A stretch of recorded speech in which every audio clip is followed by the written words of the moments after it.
Welcome back to a brand new episode of Seize the Moment podcast. Today we have a returning guest. Third time. Of course. We have Tom Morris. He's become one of the most active business speakers in America with clients that include General Motors, Merrill Lynch, IBM, the U.S. Air Force, MBNA Bank, and International Paper. He's published 12 books, including If Aristotle Ran General Motors, True Success, and Philosophy for Dummies. A former professor of philosophy at the University of Notre Dame, he's now chairman of the Morris Institute for Human Values in Wilmington, North Carolina, and his newest work is the updated silver anniversary edition of one of his most popular books, Art of Achievement, Mastering the 7 C's of Success in Business and Life. Tom, thank you so much for coming on. It's awesome to have you back. Listen, it makes my day to be able to be on with you guys. Makes my week and month. I just loved when I got the invitation to come back and be on with you guys again. You guys are great. I don't know if you know how great you are. I don't want to disturb your humility, but it's just a real treat. No, you too, man. Like we were saying before we started the recording, the Michael Jordan of philosophy. Well, thank you very much. In fact, I was just watching one of your other episodes earlier today. Krista Thomason. Yep. Yeah. Wow. And Alen, you use the verb quell. And I said to myself, I've never heard anybody since 1829. And so I went and I said, it's got to become a normal part of my vocabulary. I will quell any tendency to the contrary. So I learn stuff from you guys all the time. I love it so much. Yeah, shout out to Krista Thomason, man. Yeah, she's like legit from this past year. She was one of our favorite guests, having her talk about emotions and stuff. So it's like I never thought that we would do a full episode on emotions, but there we were. All right, and great stuff. Great stuff.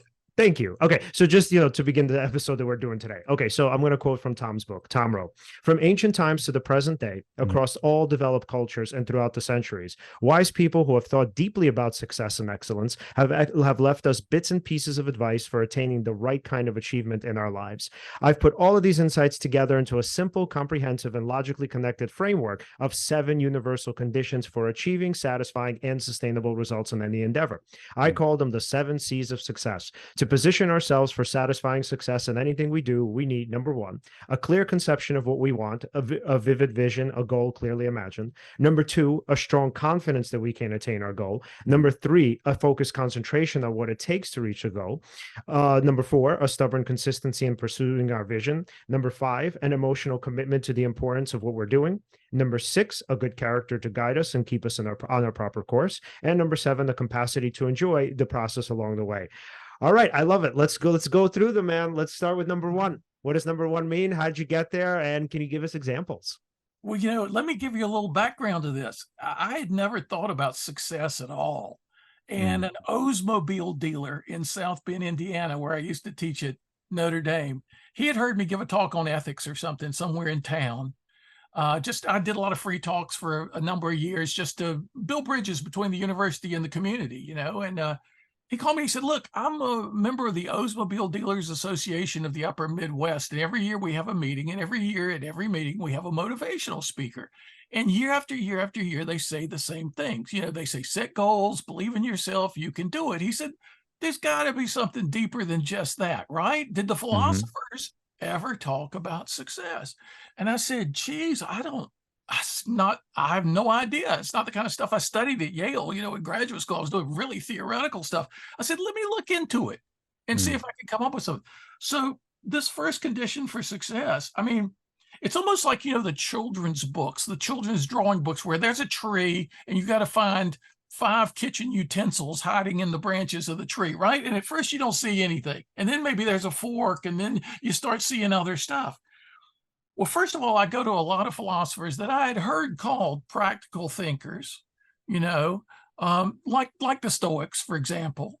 I'm not going to go to Kant, right, and reread the Critique of Pure Reason right away for something like this. I'm going to go to Confucius. I'm going to go to Lao Tzu, maybe the people who are talked about as spiritual and wisdom traditions, those philosophers. And then I branch out and I start seeing patterns. And it's like the kids' book. Once you see those utensils in that tree, you can never not see them, right? And so it's like, then I turn my attention to a medieval Islamic theologian, and I'm seeing these conditions for success in a thing that was supposed to be spiritual poetry. It's like, once I got the framework in my mind, you know how the psychology of this kind of stuff works, you start seeing it. And the clear conception, it's funny, it comes first because everything else in the list of conditions for success kind of supports that one, right? We need a clear conception of what we want. Vague thoughts cannot motivate specific behavior. We need to be really clear about what we want. There are a lot of people who think they've set goals, but they just have kind of vague idea of a better future for them, but they're not specific. Mm-hmm. And Seneca, I think it was Seneca said, "No wind blows fair for a ship that has no port." I have known a lot of talented people, a lot of super smart people who just kind of drifted along because they didn't have a port they were sailing for. They didn't have a clear destination. And there's a psychology of this, as you guys are well aware. Once you set a clear goal, you start noticing things in your environment relevant to that goal. Like my first experience of this was when I was a professor and I wanted a convertible. And for some reason, I wanted a Saab convertible for a while. That was what I had dreamed about, right? I went to the dealership. I got the literature. I was looking at the Saab convertible. All of a sudden, all over South Bend, Indiana, there were Saab convertibles at every stoplight and every parking lot. I was saying, what is this? Something magical? They're popping into existence? No, the magic was I was noticing things that were around me all the time. But until I had this grid, this interpretive perceptual grid in mind, I wasn't seeing that stuff. So I tell people, because I've been told by other philosophers before me, the clearer we can get about goals, the more specific, the more fine-tuned our perceptual grid will be for noticing things in our environment that will help us along the way toward that goal. Mm-hmm. So that's the starting point, right? And one more thing. Mm-hmm. A guy, because we're in November now, a guy called me one November, I think it was, and said, come speak to my group in the middle of February. I think it's like February 15th or something. And here's your title: Our New Year's Resolutions, a Postmortem. And I said, wait a minute. Your New Year's resolutions are going to be dead in the water by February? He said, yeah, it's always the way. Figure it out for us. Explain it to us. Yeah. Right? And so I worked on this, and I'm going back to the philosophers. I'm using my own conceptual analysis abilities, and I come up with this idea that a lot of us think we have a goal when all we have is a fantasy, right? We have a dream, a kind of a fantasy. I want to lie in a hammock in the Bahamas all day, every day, the rest of my life. But it's not a real desire, because if one of the billionaire boys club members out in Silicon Valley was to come up to me and say, here's paid for Bahamas hammock, beautiful house, the rest of your life, I'd say, no, I got other things to do. Thank you very much. But it's not a real desire. It's just a fantasy. Some people think they have goals when they have a fantasy. Some people think they have goals when they have a desire. We have desires all the time we decide not to act on. I may desire something, but I don't really set it as a goal because I realize it wouldn't be good for me. Mm-hmm. And so a goal is not a fantasy. A goal is not a desire. What's a goal? I realize finally it's a commitment of the will. If you don't have a new commitment, you don't have a new goal. And so then you work your way back and try to arrange your desires to support your new goal. You try to build up imaginative fantasies to lure you in the direction of your new goal, but it's that commitment of the will that's the goal itself. And the commitment has to be clear, has to be specific. So that's how I came up with the very first condition of success. And I realized what a vague guy I had been in a lot of ways. And I was just going with the flow in academic philosophy, whatever was popular for a while when I was a graduate student, before I started setting my own ideals about what I wanted to do. And it's made a huge difference. I could relate to that, actually. I'm actually very, like what you were just describing in terms of like maybe having a desire or sort of a fantasy, and then kind of not being able to make that distinction between that and a real concise goal. Yeah. What would you maybe like recommend for someone who's really stuck in that sort of vague mindset in order to kind of steer their mind towards, becoming more clear and concise, or developing maybe like some, that purpose that gives that strength of commitment. And can I also add on to that question, actually? Sure, please. Okay, so and here's the other thing. I've actually been thinking a lot about this lately, and just I want to get this out quick because I don't want your point to be forgotten.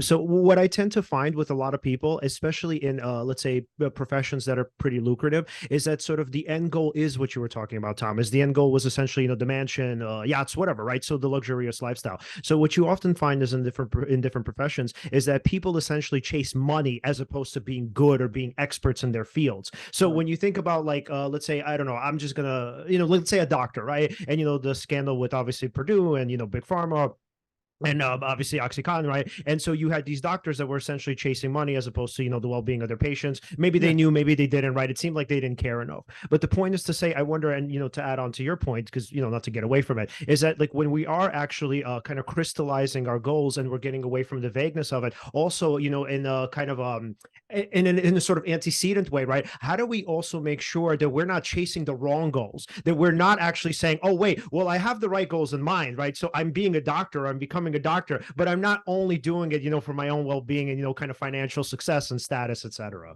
Yeah, so that's a good point, because all the clarification exercises in the world, all the transitional stuff from fantasies to desires to real goals is not going to lead us in the direction we need to go unless they're the right goals, unless we've engaged in that Socratic self-examination, right? Are these the goals that are right for me? And your point, Leon, a lot of people chase what should be occasional wonderful side effects of really beneficial goals. And they set as their focal goals things that should never be focal goals, but should always be side effects, like the money and the fame and the status and all this. They're chasing that stuff. And one thing about that stuff is you can never get enough. You're right. So you're never satisfied. You're always going more. And secondly, look at what it does to a lot of people, right? Like the doctors going, prescribing opioids. I had a friend in South Bend. He was a nephrologist at the hospital. And he decided he really wanted to do medical ethics instead, wanted to go to the University of Chicago, get a degree in medical ethics and teach medical ethics. And so he started shutting down his practice and he farming out his patients to other doctors. And he told me he had a sequence of confrontations in the hospital parking lot where other doctors would come up to him and say, I hate you. And he would say, at first, he would say, well, what? And they would say, you're doing what I want to do and I can't. And he said, why can't you? And they said, well, and it always ended up being a certain lifestyle. My wife just got a new Mercedes and we got this house that we couldn't afford if I were to quit my job and blah, blah, blah. So these guys were trapped by what they had originally thought of as great goals to attain, right? They were then trapped in a lifestyle that wouldn't let them pursue what they really wanted to pursue. So I first introduced these conditions for success in a book called True Success in 1994. That's how far back I go. And then The Art of Achievement came out a few years later, and I've just done the second edition. And I try to stress in both books how it's one thing to have success. It's another thing to have true success. Success that's connected with flourishing, well-being, happiness, making your difference in the world, being who you sort of essentially could become at your best and highest. And a lot of people just set goals, they clarify those goals, they transition from fantasy to desire to commitment, but it's the wrong thing.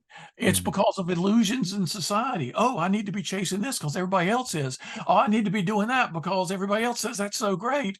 Well, that's what Socrates was all about, was just stripping away all these misapprehensions, all these illusions, and trying to get people to really understand what are the realities beneath all the shadows in the cave, right?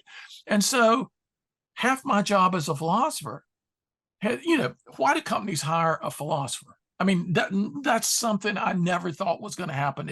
It's not a goal I ever set myself. I want to be a philosopher for business. I didn't think there was any such thing as that, or there could be. And early on, people would say to me, when it just started happening, like the Oldsmobile dealers went nuts over the 7 C's of success. And then they started telling their friends, and all of a sudden I'm at Ford and General Motors and Toyota and Mercedes-Benz and then other industries, and it started becoming this huge thing. And I realized somebody came up to me one day and said, look, you talk about ethical success. Character is one of the conditions. Yep. And I said, yeah, absolutely. They said, what do you think you're ever window dressing for companies that, they're running the ethics flag up the pole, right? And they really just want to use your insights about success for higher performance and productivity and greater products, but they're not really interested in the wisdom side of things, the ethics side of things. And I said, hey, I don't have any concrete proof that anybody who's ever hired me to give a talk or do anything else has ever done it purely hypocritically, just for show. But if they did, they'd need to hear what I have to say more than anybody else. So I once stopped going to church when I was a young teenager because I went to a Baptist church and they didn't believe in music and dancing, and I played in rock bands, so it was bad for my business. My father said, "Why don't you come back to church?" And I said, "Church is full of hypocrites." And he said, "Can you think of a better place for them to be?" And I thought, man, that's looking at it from the other end of the stick, right? Yeah. So half my job as a philosopher is, you could use the 7 C's to become a better bank robber, right? A better peddler of narcotics. You except for the character condition, those are the tools, man, that anybody could use regardless of the ethical status of what they're after. I'm trying to convince people as a philosopher, set the right goals. Yeah. So, going into the ethical part, and now we're talking about the philosophy of it. So, I mean, you could read any self-help book on how to become successful, but again, you have in the 7 C's, in your version of it, you do have character as a component of it. So can we talk a little bit about the philosophy and how we could use philosophy to actually convince people that, no, it's not good to actually peddle, let's say, opioids. And, not to say that there's some people that obviously need them, understandably, but it's not a good thing to actually use, let's say, use success, skill, right, in itself as a means to an end only, right? It could go. Now we are talking about COD, so it could be a means to an end to some extent, right? But it can't be the only reason why you're doing this. So you can't have a doctor essentially, because fundamentally, like we were talking about before, because fundamentally society falls apart. You can't have a doctor pretty much just pursuing wealth for the point or for the purpose of a luxurious lifestyle. I mean, ultimately they could probably even go do other things, hopefully. But the point is to say, how does philosophy now kind of intervene here, and now how does the ethical component play in, and how do now we get people to see that no, there's one version of success that's actually less valuable than the other? Yeah. It's a challenge sometimes, because it's kind of it's the sort of thing that people have to see the failure of it. I mean, even Marcus Aurelius talks in his Meditations about having tried all these things that didn't work to bring about happiness in his life, and he had to try them before he realized they didn't work. Yep, right? I was offshore. I was outside the continental United States. I won't say where I was, but I was asked to speak to a bunch of corporation presidents. And they put me up in this really nice hotel. At first, I thought we were going to have the meeting in the hotel. No, you're going to have the meeting at some guy's house or something. Oh, okay. And so they take us to this house. And it's not just a gated community, this neighborhood. It's a fortress. The whole neighborhood is huge high walls topped with barbed wire, with guys with long guns and German shepherds everywhere in uniform in this neighborhood. Neighborhood watch is an armed militia. And it's like these guys, some of these guys, I didn't realize until I got there, because they were part of a really well-known organization. They had made their money in ways that had angered other people. I don't think any were drug dealers or anything like that. I don't think they would have been part of this organization at all. I'm usually really careful as to who I do and do not speak to. But their relative lack of regard for consequences in the community had made them have to build a wall, and had made them have to put barbed wire on top of the wall, and made them have to hire guys with guns and big dogs. Really? That's the way you want to live? And, don't we know that there's no wall high enough? There are no dogs mean enough. There's not enough armed guards. If you are wreaking havoc in the world with the goals you pursue. So, when I see this, I have to reframe. There are a lot of speakers. I'm on a program with other speakers often. And sometimes I don't have time to listen to the other speakers because I have to go to the next thing. Sure. But when I do hear other people, I hear a lot of the same stuff. And I've heard people more than once who was pushing the tape recorder button. You're going to hear exactly the same words the other audience heard, and the audience before that, and the audience before that. They've kind of memorized the speech, and they do it really well, but they always do exactly the same thing. I've never done that. For me, philosophy is improvisation, right? And like good jazz, there's something there's a framework, right? There's a basic melody, a basic where you're going, but you get there all kinds of different ways. So if I'm going to speak to a group and all of a sudden it occurs to me, ooh, some of these guys may have been pursuing the wrong things or in the wrong ways, I'm gonna have to alter a little bit what I do as a philosopher to tailor it to that. Let's wake these guys up about that.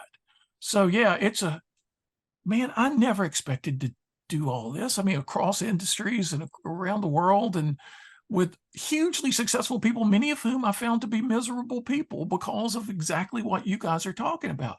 They've chased the wrong things, right? And you can't have enough houses to get away from yourself when you chase the wrong things. And so it's been a really wake-up call. Yeah, I don't need the Lamborghini, right? Because what too many people I know who have the Lamborghinis have had to do to get the, no, I don't have to get back from the grocery store that fast. Ice cream doesn't melt that quickly, I mean.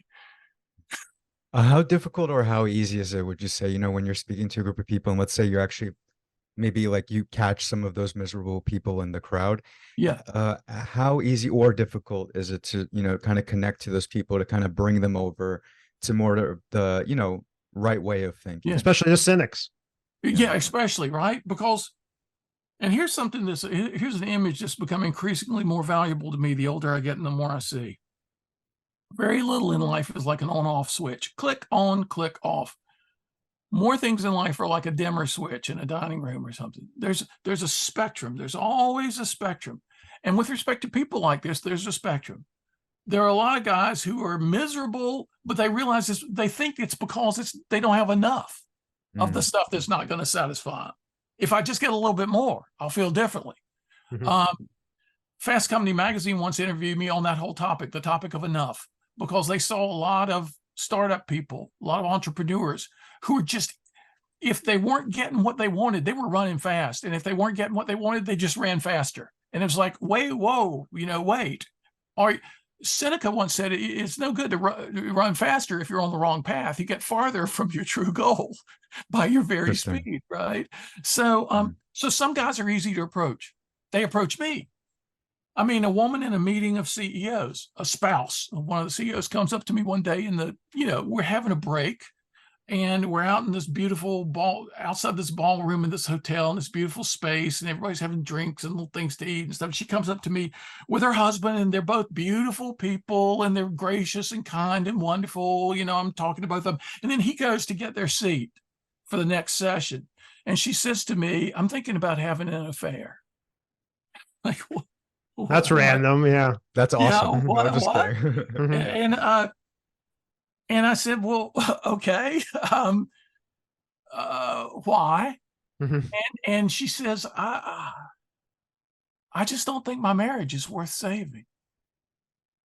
And I'm not prepared for something like this, right? I mean, I'm not a psychologist. I'm not a therapist, but I say, when she says, I don't think my marriage is worth saving, I say to her, just spontaneously,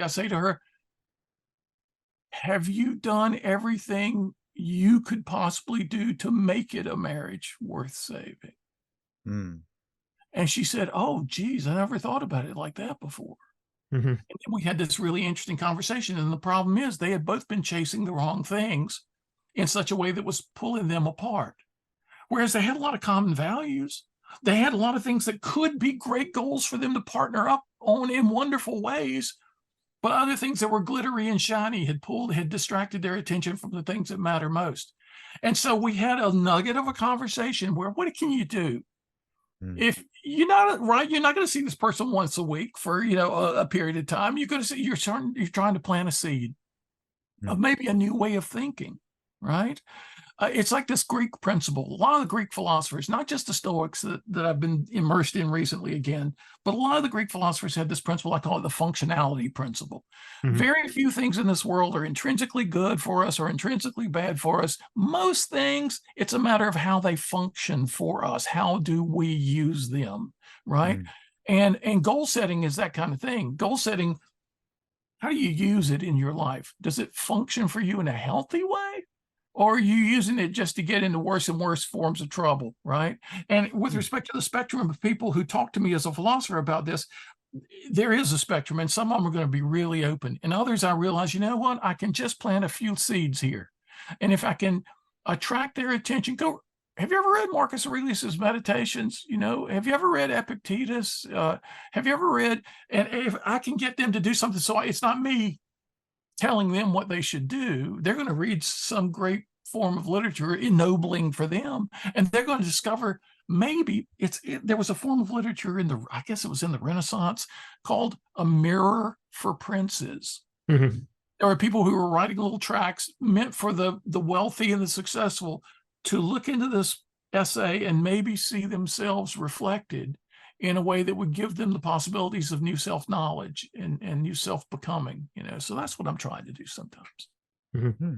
Yeah, you know, when it comes to podcasting, I feel like I've said this before, but it's worth reiterating. So Alen really keeps me honest. I feel a lot of pressure for this podcast to do like more than, I guess. So I'm sure you know the data. A lot of people do. Like most podcasts are like failures, obviously, because there's so many and the field is sort of saturated with them. So I'm like, okay, how do I at least, how do we get in the top 25% so we could at least keep this thing viable? But yeah, Alen actually focuses on the values and like what actually we produce for people. Who takes something away from it, who can kind of take some of the lessons, kernels of wisdom or whatever, who can kind of be moved by it, right? Whereas like for me, I mean, that is important, but I'm ultimately like thinking most of the time, but what about the results, right? Because we have to think that we have to keep this thing sustainable. So, I mean, yeah, it connects to one of the C's in your book, right? Commitment, right? I mean, how can you maintain that commitment if things like, so on one level, yeah, you actually do have to be very logical and pay attention to the metrics. This way, you know what works, what doesn't work, and of course, adjust to that. Because obviously, doing the same thing over and over again, that's the definition of insanity. You don't want to do that. I completely agree with being metrics based, but then I feel like also doing that gets you away from the, what's the purpose of why are we doing this, right? Is it to become famous? Is it just to make money and get money up from a podcast and be like Joe Rogan or something?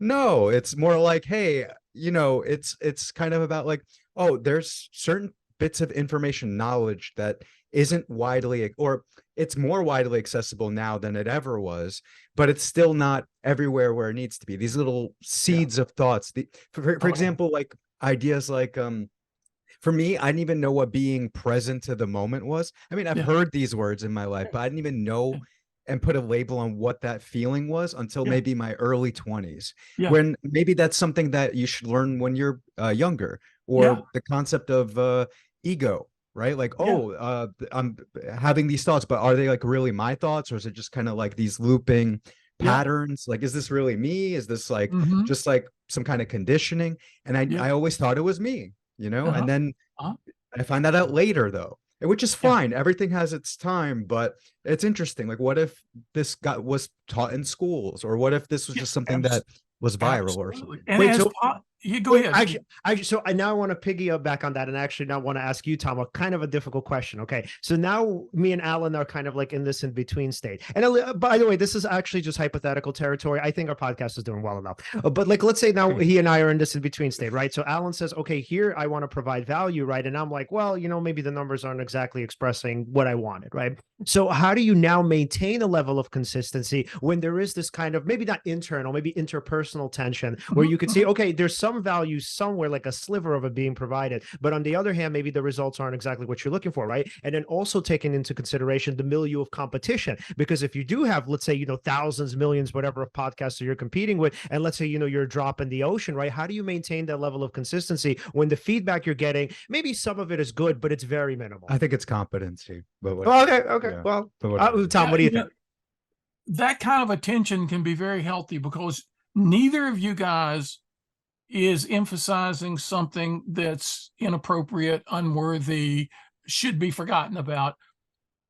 Because Alan's emphasis on the quality of what you're doing, well, sure, you want to do high quality stuff, right? And Leon, your emphasis on getting it to more people rather than fewer people, well, why wouldn't you want that, right? Because at Notre Dame, I started teaching by request. I asked them to give me really small classes when I first started being a professor, assistant professor.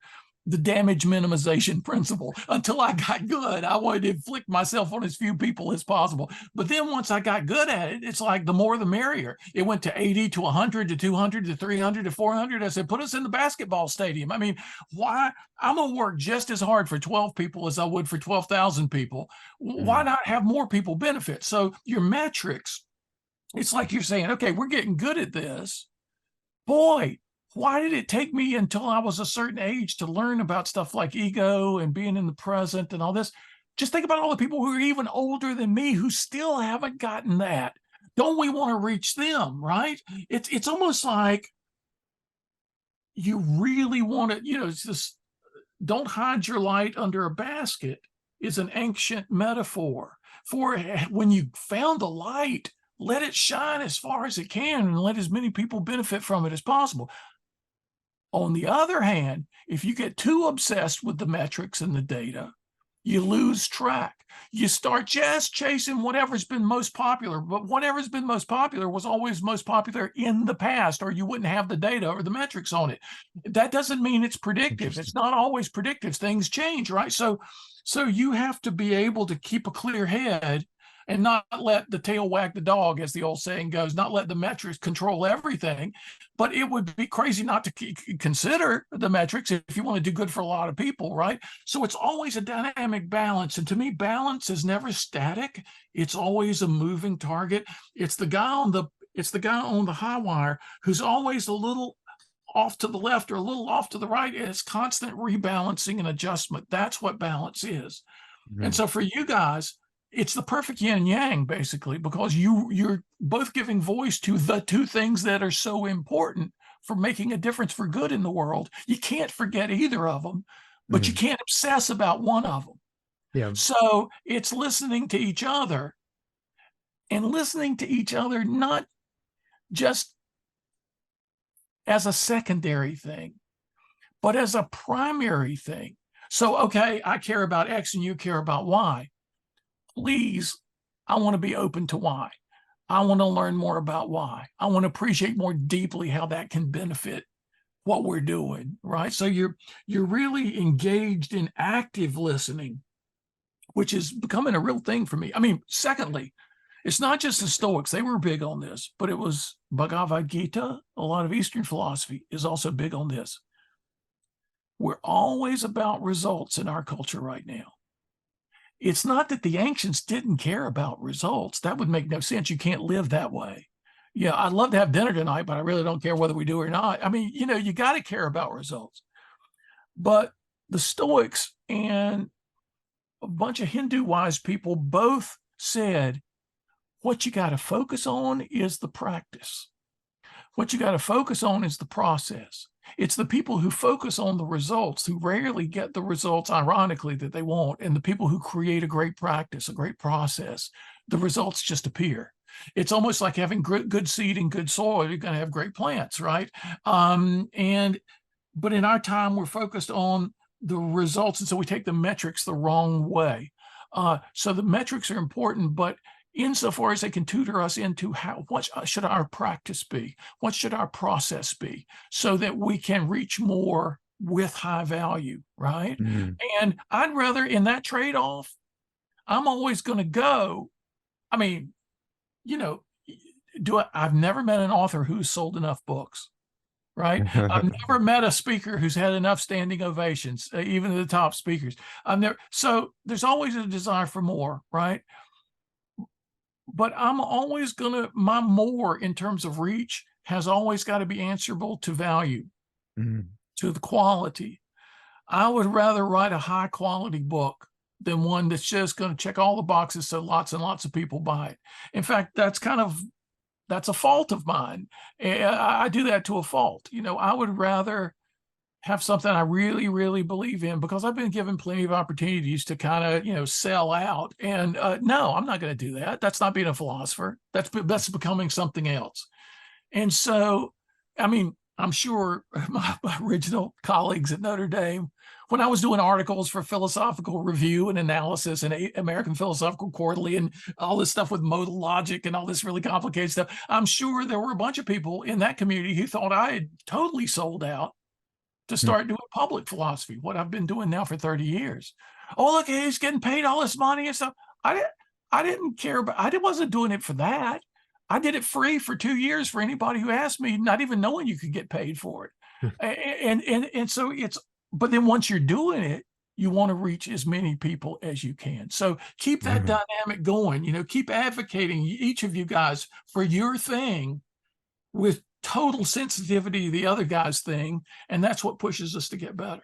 I love it. And then what I also hear you saying is that when you're thinking about it in terms of, let's say, and I'm not saying you're exactly framing it this way, but this is what at least I'm interpreting in your message. When you're thinking about it in terms of chasing trends versus authenticity, I think the point is, even from a results perspective or standpoint, when you're chasing trends, it probably kind of fucks you over in the long run, because like ultimately the few people who do become successful in chasing trends, let's say whatever fraction it is, it's a very small one, as opposed to authenticity, it probably increases the chances. Because if you look at like any major artist, you know, from Kurt Cobain, Tupac, Jimi Hendrix, I mean, these people were trendsetters themselves. So yeah, so the point is to say you would have to take a risk in being authentic rather than doing the thing that, you know, let's say in the past has done well, because ultimately the past is the past, and it did well there, and the chances that, you know, you'll be able to replicate it are probably pretty slim. See, this is a perfect example of why I love this show, right? So with Krista, I got the word quails. With Leon, I got fucks you over. Let me write that down. Use that later. It's like I'm surrounded by treasures here. I love it. Okay. Which is kind of my metaphor for being a philosopher, actually, is, and I came up with this years ago. Because I live in North Carolina. I live at the beach, not the mountains, but I love the mountains too. And up in the mountains in North Carolina, there's a lot of prospecting for gold in the rivers of North Carolina, the little mountain streams, and people find really amazing gold nuggets and stuff. And so my image was, I'm like a guy panning for gold in a cold North Carolina mountain stream. And I'm standing there all day long, you know, with my pan in the mud. And most of the time I pull it out, it's just mud, you know, but every now and then I get a gold nugget.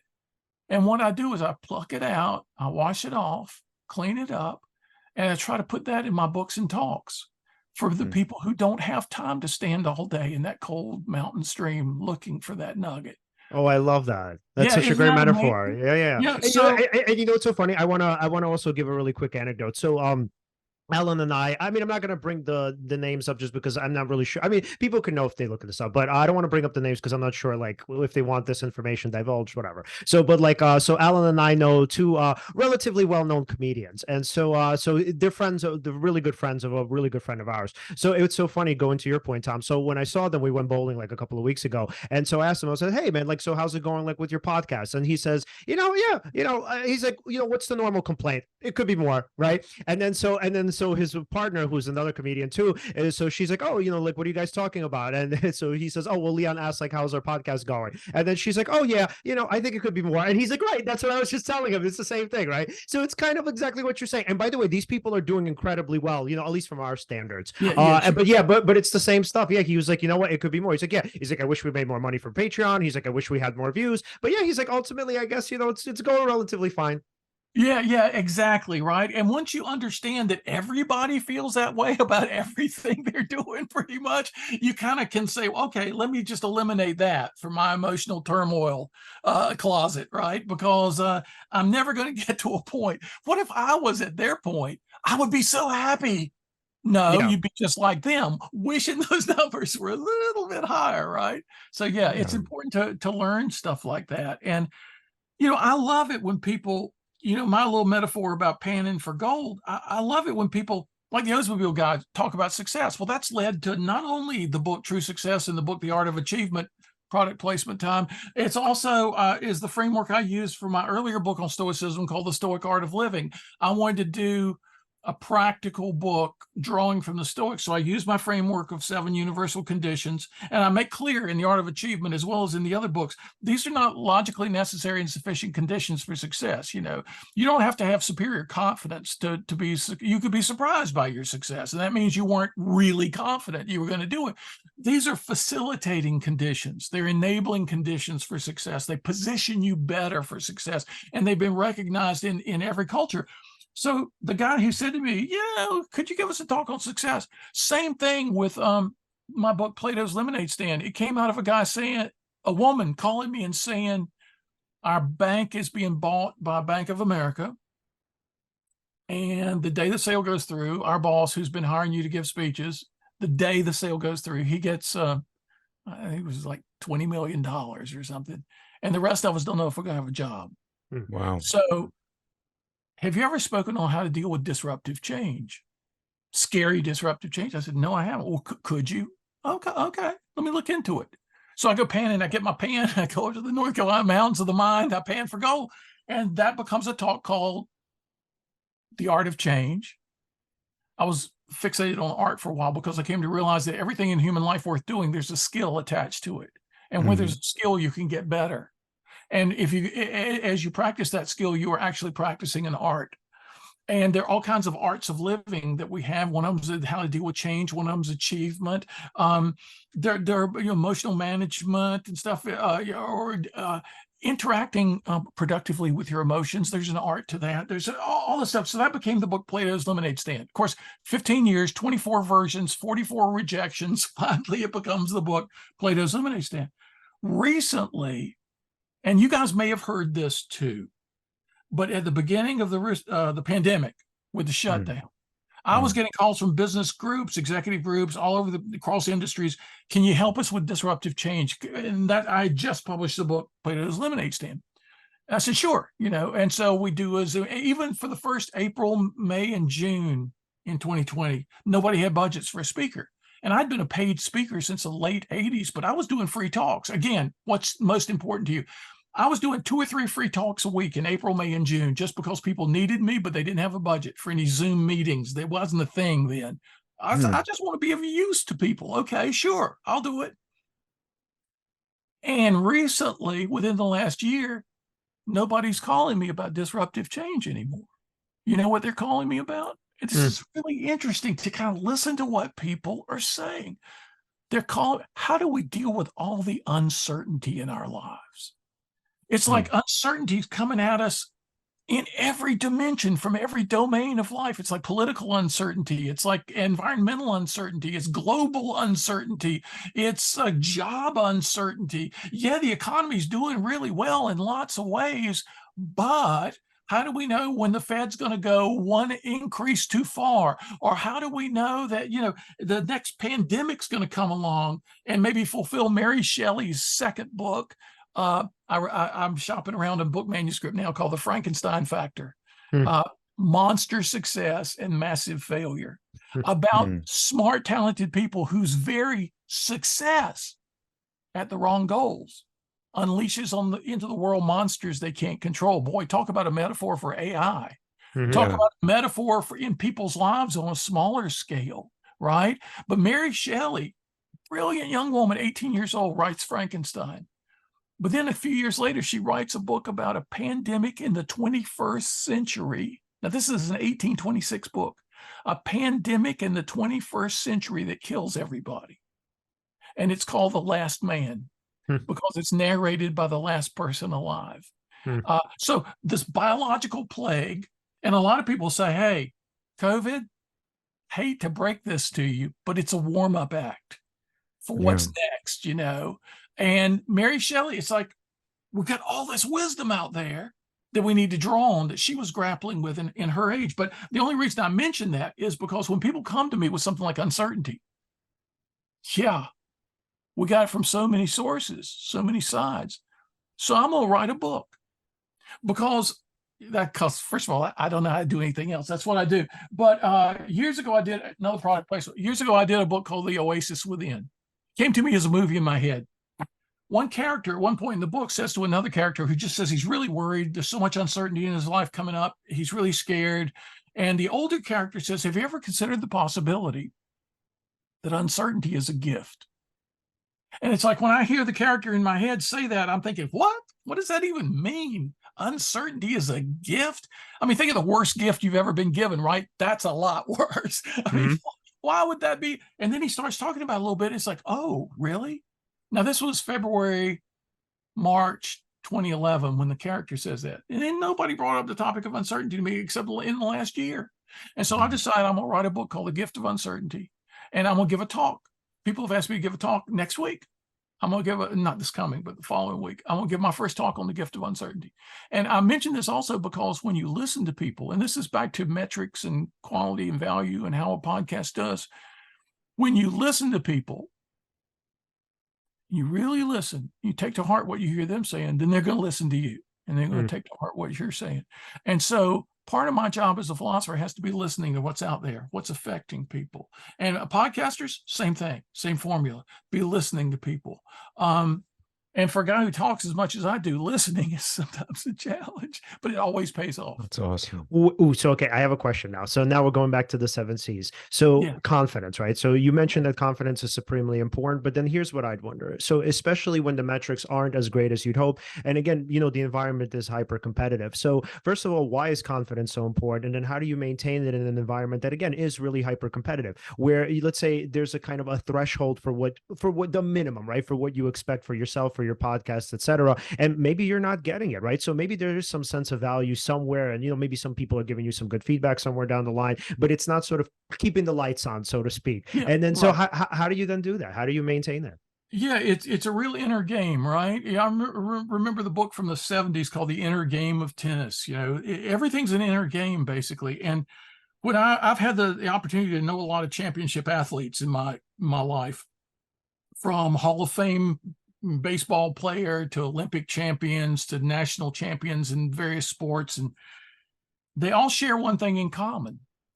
And they often don't know, have not talked to people in other sports about this particular topic, but most of them do tend to have a sense of it, that the best athletes do not depend on their circumstances for their confidence. They bring their confidence to their circumstances. And it's like the old thing about comfort zones. Motivational, the number one motivational speaker sentence in the past 10 years has been, you got to get outside your comfort zone. Yeah, you got to get outside your comfort zone. So one day I hear a guy yelling this from a stage under spotlights where he is 100 times a year.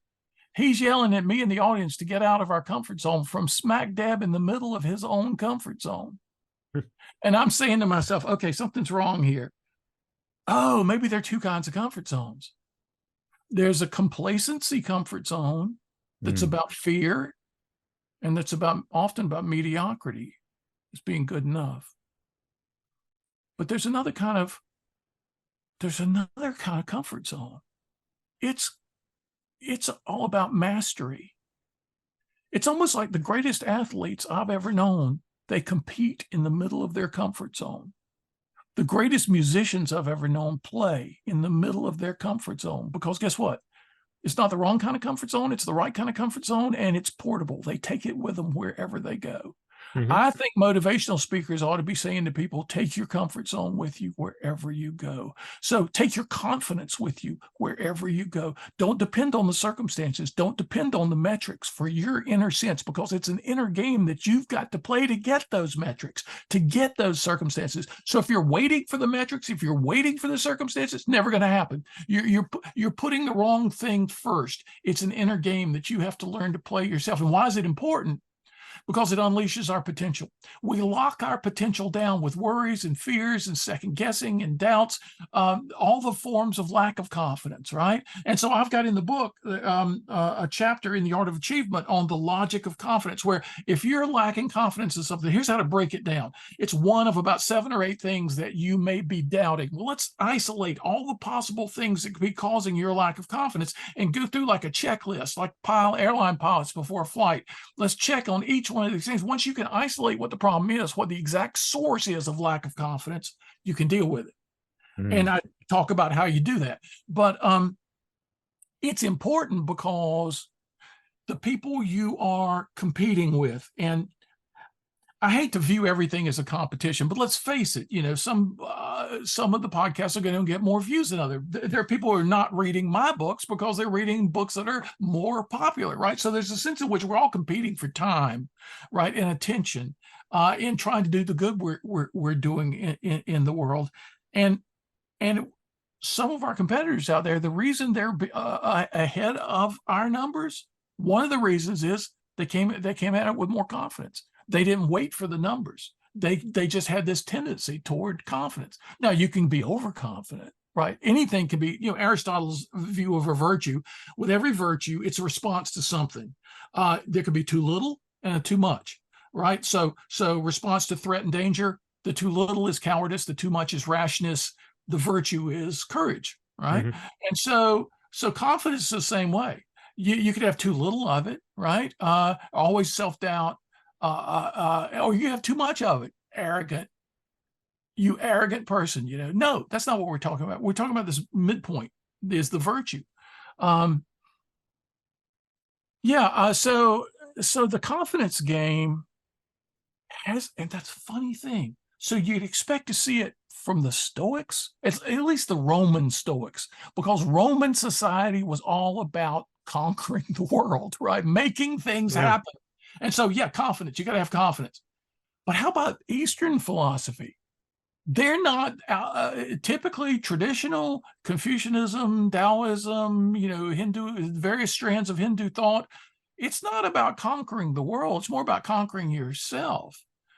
But it's still about confidence in the process, right? Most people think about confidence is, I have confidence that I will attain this goal. Yes, we're going to be number one in our industry. Yes, we're going to be number one podcast. That's not the confidence that the philosophers recommend. Sometimes that's going to be the end point. But the confidence is in the practice, in the process, in doing your very best. I can do this. I can do this process, right? And that's what empowers you. And the more you do it, little steps of confidence, the more your confidence grows. And you get to the point where metrics or no metrics, you're just going to be great. Right. Yeah. Plus, anyway, when you're either in the moment or in a flow state, the symptom of that is that it conveys that you're outside of your head and you're essentially being your authentic self. Yes. And people love being on the receiving end of authentic communication. Absolutely. So concentrating on the result that I want people to think I'm this or that, versus you conquer yourself and you actually be present to the moment. It's like you reverse the cause and effect. You have that feeling first, and then the symptom is the good stuff. Thank you for that, Alan, because it reminds me of one of my favorite passages in any book relevant to this. It's Phil Jackson's basketball book called Sacred Hoops, and he talks about the Bulls with Michael Jordan. You're in it? Thank you for calling me the Michael Jordan philosophy. Because I got the Distinguished Young Alumnus Award at the University of North Carolina, Chapel Hill, right after he did. So my kids finally thought, oh, Dad must be doing something. But Scottie Pippen says it's like confidence done right becomes self-transcending. It's not about me, I'm good. When you become confident at a certain level, a level of mastery is what we're moving toward. Then, as Pippen said, in the very best games, it was almost like time disappeared.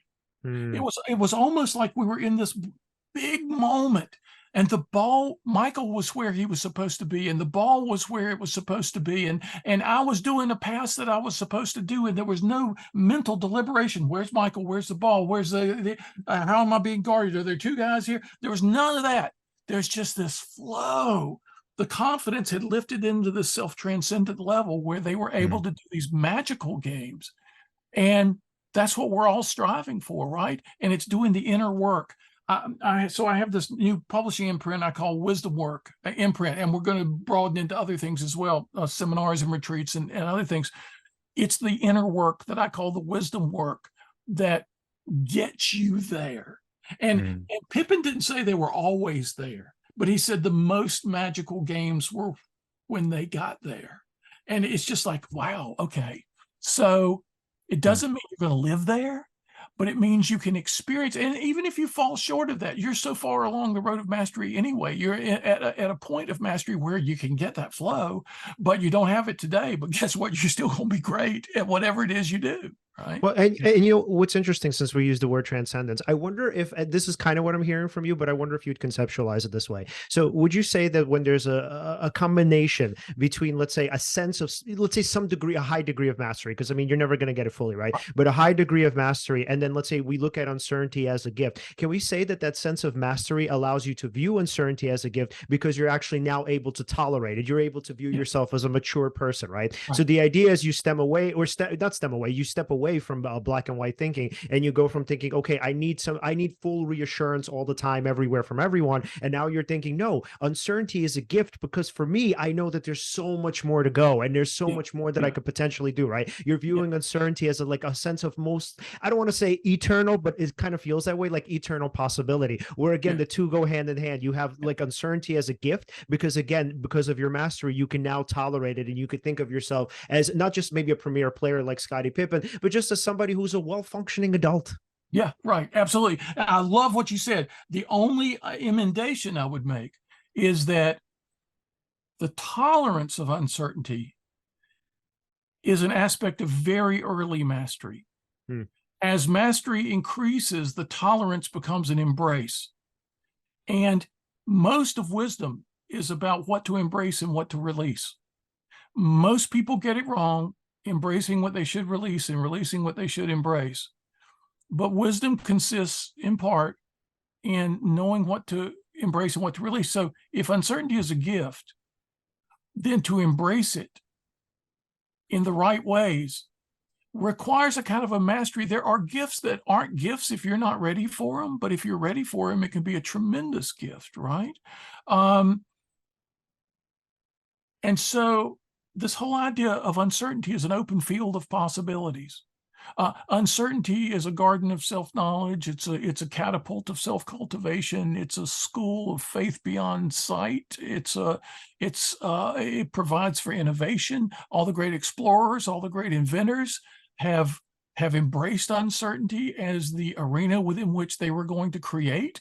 It wasn't laid out in advance. I mean, imagine a world in which everything was 100% predictable. There were absolutely no surprises. You always knew how things were going to turn out. Like, right, in my neighborhood, the Duke-Carolina rivalry, imagine if Carolina had won 500 times in a row, and it's like, oh, Carolina won today. Yeah, like always, it's like, who's going to watch the game if they know how, and they know every play, and there's no uncertainty whatsoever?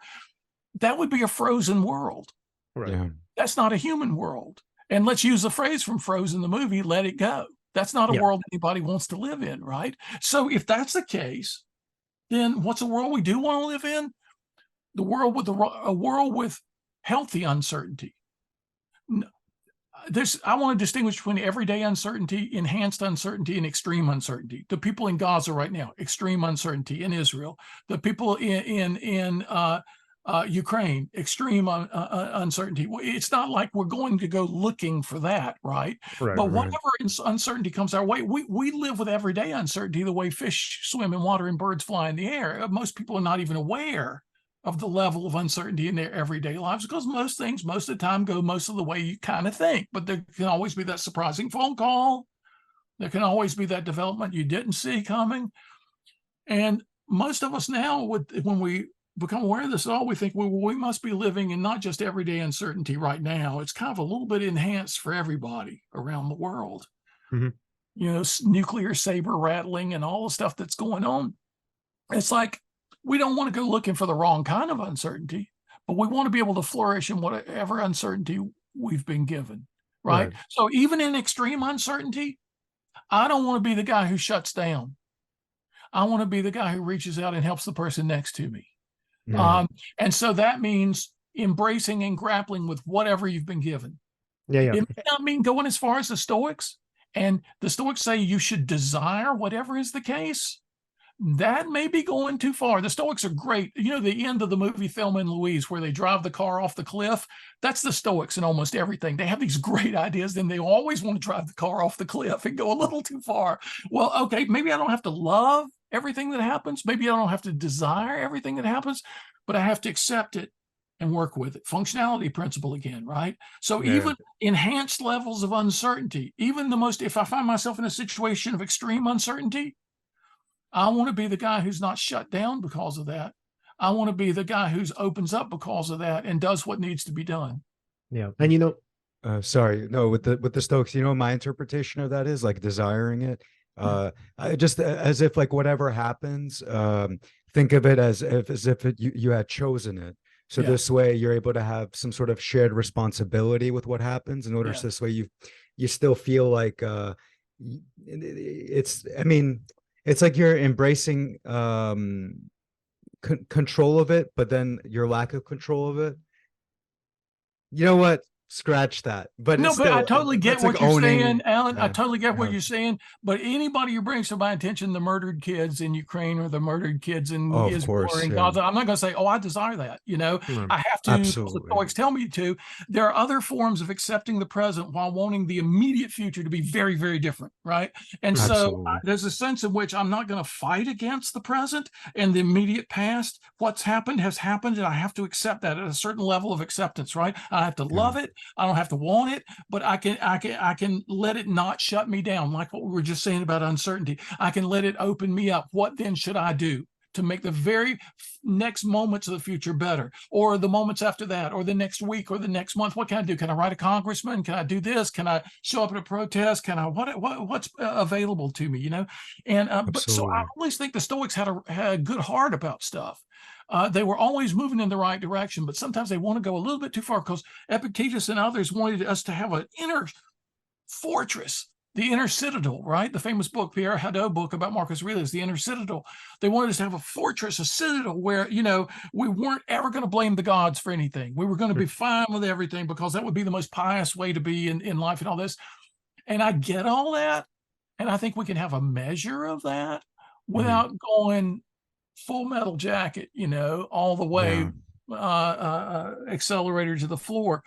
And so we can learn from the Stoics without exactly being what they say. And sometimes, you know, people point out that Epictetus loved to exaggerate. He was Dr. Hyperbole, you know, because he was trying to shake his wealthy students. They were from wealthy families. Like my wife and I just watched the movie Crazy Rich Asians last night, which she had read the book a long time ago. And it's a fun movie, but it's like, there are certain people caught in a certain lifestyle, and they were Epictetus's students. He just wanted to shake them hard to get them out of their philosophical lethargy, their existential morass. They were just sheep following each other over the edge of a cliff, he thought. So he had to use all kinds of rhetorical devices to wake them up, wake them up, wake them up. And so he wasn't being as careful as an analytic philosopher in the American Philosophical Association Quarterly. He was shouting from a megaphone. And so as we 21st century philosophers want to interpret his words, we say, okay, what's he getting at here? Do I need to do exactly what he's saying? Or is there something in the neighborhood that's really healthy that I can pull back a little bit and be exactly where I need to be? Yeah. And as we start to wrap up, to bring this back to the 7 C's, what's so interesting? Yeah. And so what's so interesting is that when you're thinking about like a flow state or transcending or feeling as though, and this reminds me of the movie. I don't know if you guys have seen the movie The Legend of Bagger Vance, where with Will Smith, Robert Redford, right? So there's a scene in this moment where he feels sort of united with the golf course, right? Like he feels as though it's one. So, and going back into the 7 C's, right? So it's not, I guess, thinking it through, it's not just mastery, and it's not just the gift of uncertainty becomes a gift because of a sense of mastery. It's also what you note in saying that it's about enjoying the process. So it's like when you're doing something you love, when you feel as though you're skillful at it, when you feel as though you're now able to tolerate uncertainty, now all of these things fuse together into something, I guess, for lack of a term, beautiful. Yeah, that's exactly right. That's the way the 7 C's work. A clear conception of what you want, that's a goal right for you, a strong confidence that's right for you, this inner game, focus, concentration, the consistency, the commitment, the character. And the character, by the way, a college student from Spain visited me not too long ago. He wanted to have breakfast at this dive restaurant near where I live. And so we go out for breakfast and we sit down, and he doesn't say what's good here, what's on the menu. His first words after his butt hit the seat were, "What is wisdom?" And I did my normal thing, wisdom's insight for living, you know, that kind of thing.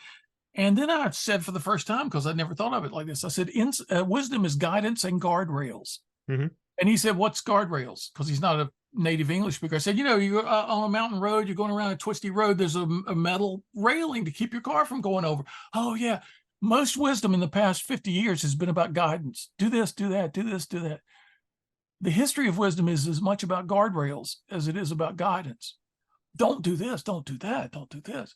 Because the great philosophers want to prepare us for this. Well, what the Stoics said, and a lot of people think they don't have any room for positive emotion. They have room for the emotion of joy. I mean, Seneca mentions it a bunch of times. And if you're doing all these things right, you set yourself up for the 7th of my 7 conditions, a capacity to enjoy the process along the way. And Pippen and Jordan and people like that who talk about flow, that's a level of enjoyment that a lot of people hardly ever even glimpse. And yet it's available to us when we strip away the unnecessary baggage, when we concentrate on the stuff that's important, these 7 conditions for success, when we become artists of achievement in all the right ways. And that's why I redid this book, The Art of Achievement for Our Time. I wrote it 25 years ago, and I loved it 25 years ago because I don't put a book out there that I don't like. You should see all the incomplete books I've got in my computer that I'm not going to finish that one. But this one I love, but I've learned a lot in 25 years of talking about these ideas to people. And so I wanted to put all the new stuff in the new edition. So it's out now as of last week. And the early comments I'm getting from people is just extraordinary. It makes me realize it's like the comments you get from people about the podcast. I'm sure you say to yourself, wow, we're doing the right thing here. Now, if we could just get those metrics up a little. Yeah. Yeah. And that's what I think it comes down to. So going into and thinking about just what sort of sustains us or what sustains our confidence. I mean, it's essentially that it's the viewership that we have, the fact that like guests like you, Tom, like find our work to be valuable. So for us to have somebody that we deeply respect and admire, to have you say something like, hey, I listened to your episode, I got some value out of it. Yeah, that keeps us going. That's essentially the train that kind of keeps chugging along for us. So yeah, absolutely. And the very fact that you wanted to talk about this book today, The Art of Achievement, makes me feel good that it's something that would interest you guys. And so we need to keep each other going. You know, I'm going to give this talk about the gift of uncertainty in a week and a half. And I'm going to talk about hope, the concept of hope. And one of the points I want to make is that our job is this, to give each other hope. Yeah. Hope is not a solitary. It's usually thought of as it's either in your heart or it's not, but it's something we should be giving each other. And as we do our work together, you guys with each other, you guys and me together, we should give each other hope for our joint enterprises, for the difference we're making in the world, and for the fact that, yeah, we're not perfect. Yeah, we got a lot to learn, but guess what? We're on the right path. Yeah. And as we wrap up, to give a final quote from one of our favorite guests, Diamond Dallas Page, she says, never underestimate the power that you give someone by believing in them. There you go. Absolutely. Alan, final questions for Tom as we wrap up? Yes. Tom, if we wanted to follow your work, and of course, buy the new book, where can we do that? Okay, go to tomvmorris.com. See this, Tom Morris, put a V for Victor right in the middle, no punctuation, tomvmorris.com. That's my website. I'm on social media on the About page of the website. You can click all the social media icons, follow me. I've got a crew of really faithful people. I post every morning across social media, some sentence or paragraph that has really gotten me going for the day. I usually post around 8 o'clock in the morning. I get this slew of people commenting and, not only saying, wow, this is great, this is what I needed to hear, but what about this? So here's a question I've had. And so we've got this community of inquiry going every day on social media, which can be the glory of social media, right? People we've never met in real life and may never meet, but we benefit from their wisdom every single day. So I invite people to come join me in that. Absolutely. Tom, thank you again so much for this. Is awesome. Yeah. I love this, that this is the 3rd installment. So when we see you in January, you are going to be one of our most booked guests, if not the most booked guest. Wow. I think you might either be one or two. Yeah. I got to get a t-shirt. There's got to be something, right? My wife once bought me a little bright blue button in big white bold letters that said almost famous person. So now I feel like I can finally wear that button. I've been on your show enough. I love it. Tom, again, thank you so much, man. We'll talk to you soon. Thanks, guys. This was great. Awesome. See you. Bye. All right. That was awesome. So everyone, if you'd like to follow us, you can follow us at Seize the Moment Podcast on Facebook and on Instagram. On Twitter, we're at Seize_podcast. Like, subscribe, hit the bell on YouTube. And again, thank you so much for watching, and see you next time.